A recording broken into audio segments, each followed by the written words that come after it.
नमस्कार. प्रेमिलाच रेसिपीमध्ये तुमचं सर्वांचं खूप खूप स्वागत.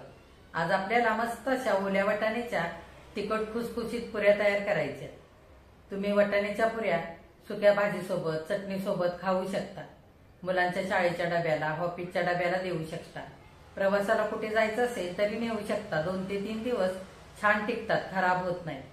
तर ओल्या वाटाण्याच्या पुऱ्या तयार करण्यासाठी काय काय साहित्य लागणार आहे आणि त्या कशा तयार करायच्या हे बघण्यासाठी लगेचच किचन मध्ये जाऊयात. जर माझ्या रेसिपीज तुम्हाला बघायला आवडत असतील तर एक लाईक जरूर करा आणि जे कोणी आता माझ्या रेसिपीज नव्याने बघत आहेत त्यांनी माझ्या चॅनेलला जरूर सबस्क्राईब सुद्धा करा. तर आता वेळ न घालवता आपण आपल्या रेसिपीला लगेचच सुरुवात करूया. आता आपल्याला ओल्या हिरव्या वाटाण्याच्या मस्त अशा तिखट मसाला पुऱ्या तयार करायच्या. मसाला पुऱ्या तयार करण्यासाठी साहित्य काय काय घेतलंय ते आधी बघूया. इथे मी 1 वाटी भरून गव्हाचं पीठ घेतलंय, अर्धी वाटी हिरवे वाटाणे घेतलेत, थोडीशी कोथिंबीर स्वच्छ धुवून बारीक चिरून घेतले, 4 चमचे बारीक रवा घेतलाय, 4 ते 5 मिरच्या तुकडे करून घेतलेत आणि थोडंसं आलं घेतलेलं आहे, अर्धा चमचा बेडगी मिरची पावडर घेतली, चवीनुसार मीठ घेतलंय, 4 चमचे बेसनचं पीठ घेतलंय, 2 चमचे तांदळाचं पीठ घेतलंय, पाव चमचा मिरी पावडर घेतले, पाव चमचा हिंग घेतलाय, धने, बडीशेप आणि जिरे हे सारं अर्धा चमचा घेतलाय, अर्धा चमचा ओवा घेतलाय, गरम मसाला घेतलाय अर्धा चमचा, आमचूर पावडर घेतली अर्धा चमचा दळलेली साखर, पाव चमचा हळद, अर्धा चमचा काळं मीठ घेतलंय आणि अर्धा चमचा धने पावडर घेतलेत आणि इथे 1 चमचा भरून तेल घेतलंय. आता आधी काय करायचंय ते बघूया. आता आपल्याला आधी सारं वाटण वाटून घ्यायचंय. त्याच्यासाठी इथे आपण मिक्सरचं भांडं घेतलंय, जिरे घालूया, बडीशेप, धने, मिरच्या आणि आलं घालूया. तुमच्या आवडीप्रमाणे तुम्ही कमी जास्त मिरच्या करू शकता. आता हे आपण आधी वाटून घेऊया. बिना पाणी घालता वाटायचंय. हे बघा, मी असा सगळा मसाला वाटून घेतलेला आहे, बिना पाणी घालताच वाटलेला आहे. आता ह्याच्यातच आपण हे वाटाणे पण घालूया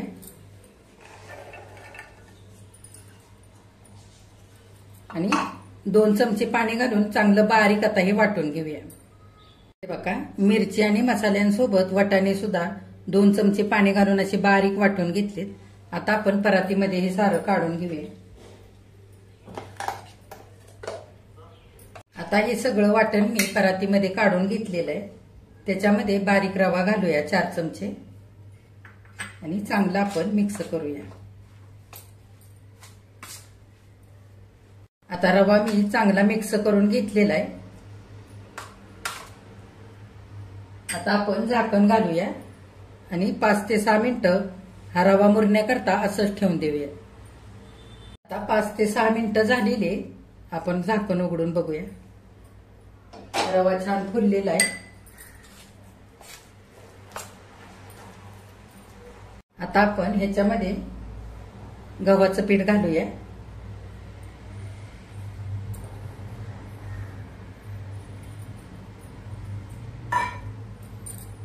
आता पुऱ्या खस्ता होण्यासाठी आणि छान फुलण्यासाठी इथे मी 4 चमचे बेसन पीठ घेतलंय, ते घालूया. रवा, बेसन पीठ आणि तांदळाचं पीठ ह्याच्यामुळे पुऱ्या अगदी मस्त खुसखुशीत होतात. त्याच्यासाठी हे मी सगळं घेतलेलं आहे. आता 2 चमचे तांदळाचं पीठ घालूया. आता आपण ही चिरून घेतलेली कोथिंबीर घालूया. तुम्हाला जर पांढरे तीळ घालायचे असतील तर तुम्ही पांढरे तीळ सुद्धा घालू शकता. बेडगी मिरची पावडर घालूया. तुम्ही तुमच्या आवडीप्रमाणे घाला. इथे आमचूर पावडर आणि गरम मसाला घेतलाय पुरी छान चटपटीत होण्याकरता, ते पण घालूया. आणि धने पावडर घालूया. काळ्या मिठाने पुरीला छान चटपटीत अशी चव येते, ते पण घालूया.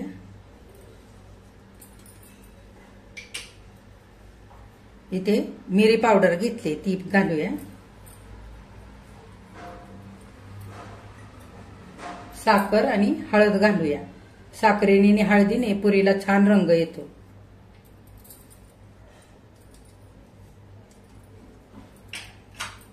आता थोडासा हिंग घालूया आणि ओवा हातावरती चोळून घालूया. म्हणजे ओव्याचा स्वाद सुद्धा पुरीला छान येईल आणि पुऱ्या पचण्यासाठी हलक्या होतील. चवीनुसार मीठ घालूया. आपण काळं मीठ घातलेलं आहे अर्धा चमचा. इथे मी अर्धा चमचा साधं मीठ घेतलेलं आहे. आता त्याच्यामध्ये 1 चमचा भरून तेल घालूया. म्हणजे पुऱ्या छान खस्ता अशा होतात. आता आपण पीठ आणि घातलेले मसाले सगळे एकजीव करून घेऊया. ओल्या वाटाण्याचं आपण मिश्रण घातलेलं आहे, ते ओलसर आहे. त्याच्यामध्ये आधी आपण असं पीठ मळून घेऊया आणि नंतर लागेल तसं पाणी घेऊया.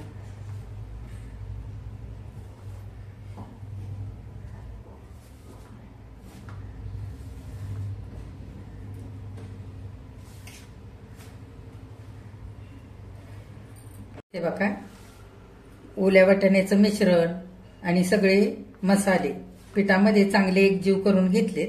आता आपण थोडं थोडं पाणी घालूया आणि हे चांगलं घट्टसर पीठ आता मळून घेऊया. लागेल तसं घालायचं आणि छान घट्ट गोळा आपल्याला मळून घ्यायचा आहे.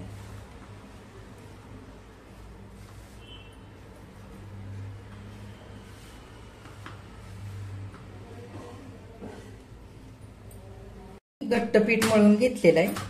सैल नाही ठेवायचं. हे पीठ असं घट्टच मळून घ्यायचं.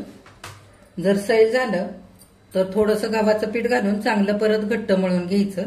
असं पीठ घट्ट मळून घेतलं की पुऱ्या छान खस्ता होतात आणि फुलतातही छान.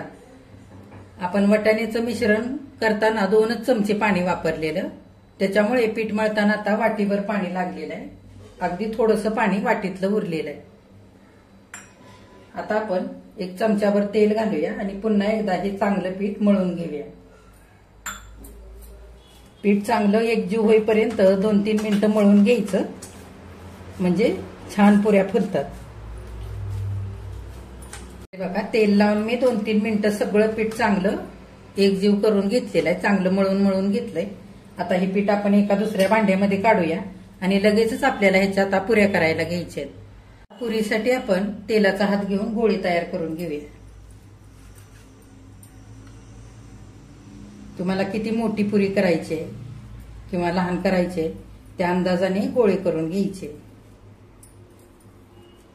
हे बघा,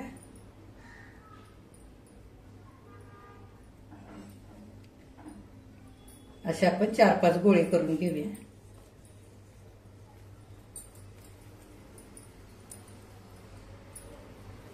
आता आपण ह्या गोळ्याची पुरी लाटून घेऊया. थोडंसं तेलाचं असं बोट फिरवून घ्यायचं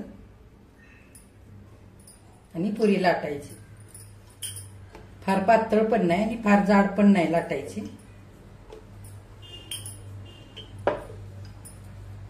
किंवा तुम्ही एखादी अशी मोठी चपाती करून डब्याच्या झाकणाने सुद्धा छोट्या छोट्या पुऱ्या करू शकता किंवा एखाद्या वाटीने. हे बघा, अशी मी पुरी लाटून घेतलेली. आता आपण ह्या बाकीच्या पण अशाच लाटून घेऊया. जर तुम्हाला लाटत लाटत तळता आल्या तर तुम्ही तशा पण तळू शकता किंवा मग सगळ्या पुऱ्या एकदम करून मग सुद्धा तळून घेऊ शकता. आता मी ह्या लाटत लाटतच तळून घेणार आहे, म्हणून मी ह्या थोड्याशाच आधी करून दाखवते तुम्हाला.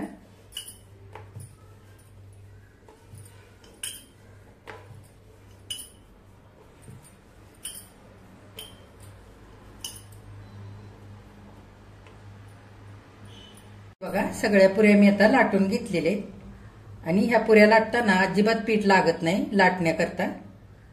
पीठ जर चांगलं घट्ट मळलेलं असेल ना तर पुऱ्या अशा सुद्धा चांगल्या लाटल्या जातात. जर पोळपाटाला चिकटत असतील तर थोडंसं बोटाने तेल लावायचं गोळ्याला आणि पुरी लाटून घ्यायची, म्हणजे पोळपाटाला पुरी चिकटत नाही. आता ह्या पुऱ्या आपण तळून घेऊया. आता मी पुऱ्या तळण्याकरता तेल तापायला ठेवलेलं आहे. आपण तेल तापलंय का ते बघूया. एक पिठाचा गोळा घालून बघूया. हे बघा, गोळा लगेचच वरती आलेला आहे. असं आपल्याला तेल तापवून घ्यायचंय. फार कडकडीत धूर निघेपर्यंत तापवायचं नाही, नाहीतर पुऱ्या लगेचच करपतात. आता तेल आपलं चांगलं तापलेलं आहे. गॅस मध्यम करूया आणि एक एक करून पुरी तळण्यासाठी घालूया. दोन्ही पण साईडनी चांगली आपल्याला पुरी खरपूस होईपर्यंत तळून घ्यायची. अशी झाऱ्याने थोडी तेलामध्ये दाबायची म्हणजे छान फुलते पुरी.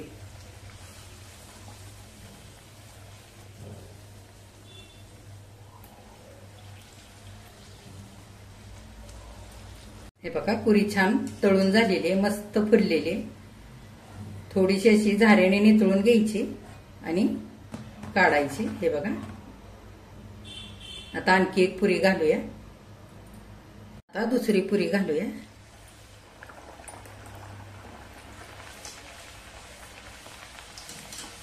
तेलामध्ये अशी आतमध्ये दाबली जराशी पुरी की लगेचच फुगते. हे बघा छान फुलून येते.